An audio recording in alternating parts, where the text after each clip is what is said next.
Hi everybody. On request from some people at reddit.com, we at JungleRanch have made a basic course in lofting in 2 parts. This is part 1. If you want to read more, there are some links in the video description.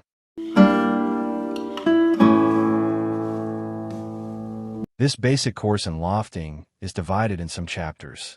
These will be presented in 2 videos. This video is part 1. 1. History of lofting. 2. What is lofting?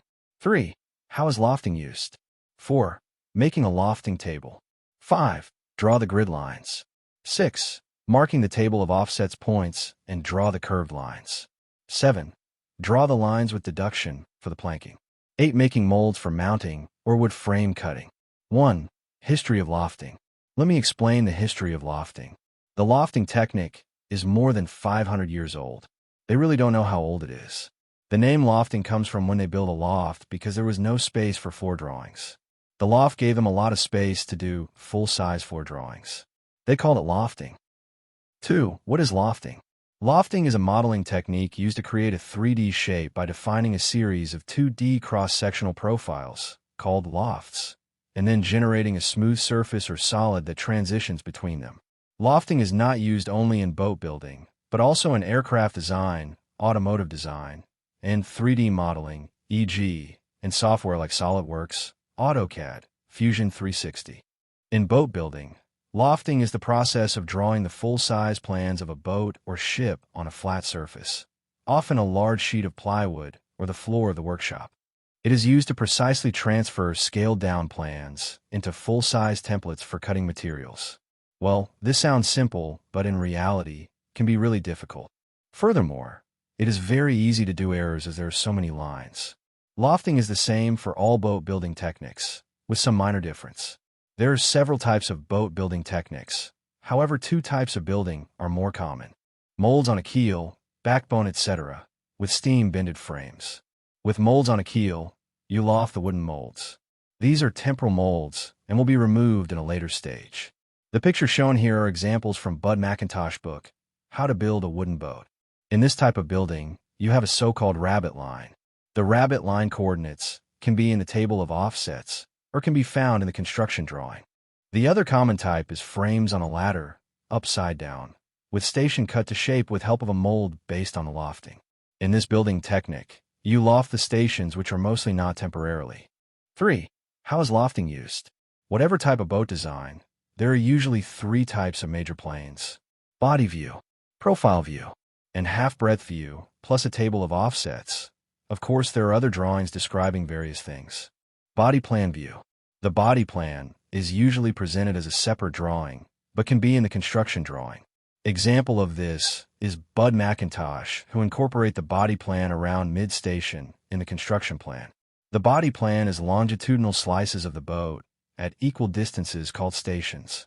The distances between the stations depends on the design and are different depending on the design. The body plane consists of a baseline and a vertical axis. The baseline is often below all stations but can be located at the so-called design waterline, DWL, where the real waterline is supposed to be in a defined loaded state. A grid system is used by defining horizontal water lines with a different distance relative to the baseline, like 12, 18, 24, 36, 42, 52 inches and more. The vertical lines seen in the picture are called buttocks lines. In a boat glossary, ship and boat building terms states, used for developing and checking the fairness of the after-end lines of a boat. Used only for lofting the lines to full size. These lines are simply vertical lines in reference to the grid system vertical line. The distances can be the same as water lines like 12, 24, 36 inches or more. The diagonals are a little more difficult. They are usually not 45 degrees and not always inclined equal. How they are defined depends on the designer. In the picture you can see that the diagonals have different angles as well. Usually, they are defined on the drawing with notes stating the location or drawn to a measured distance.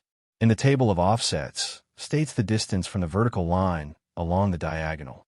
Note, all stations forms are outline of the boat. When making station in whatever method, you must deduct for the planking. This create additional lines in the lofting. Profile view. Most plans show the boat facing right, so the profile is what you see from the right side. The profile is generally bounded on top by the shear line, at the bow by the curve of the stem, underwater by the keel, and aft by the transom, with buttock lines showing the shape of the hull from the centerline outward. Profile view shows vertical slices along longitudinal of the boat. In this you can again see the baseline, however not shown here, due to copyright. Here you can see the longitudinal water lines and the curved buttocks lines. The buttock lines are the slices. Half-breadth view, or half-width. This is a plan with horizontal longitudinal section. The half-breadth views like the profile view, but in an opposite plan. In this drawing, you can see the shaped water and diagonals lines and other shapes of the boat. Table of offset. All plans described are based on the table of offsets. In the table of offsets, there are measures for shear, intersection with the deck, water lines, buttock lines, profile point versus station, and much more, depending on design. For boat building frames on keel, there is usually data for the rabbet line. In the picture, the profile is called C/L of fair body. Also, there is a definition of a chine profile location and intersection with cabin/deck. Usually, the measures are stated in feet, inches, 1/8 inch, or decimal feet. We always translate all into 1 millimeter measure. Note, there can be errors in the table of offsets. To detect and avoid these, you should use Microsoft Excel to plot the shape or station and compare with digitized values. We use Get Data Graph Digitizer, but there are many other similar software. With a JPG file of the plan, you can see small details not visible in Adobe PDF. 4. Making a lofting table. Usually, the professionals build a full-size lofting table. Many private builders don't have that space, so they instead build a lofting table big enough for the stations. Let's say 3 by 3 meters, 10 by 10 feet, or suitable for the boat they want to build. Whatever, if you do full-size lofting of the whole boat, or just station and other parts, you must have some sort of wire/beam or a laser representing the middle of the boat in your build.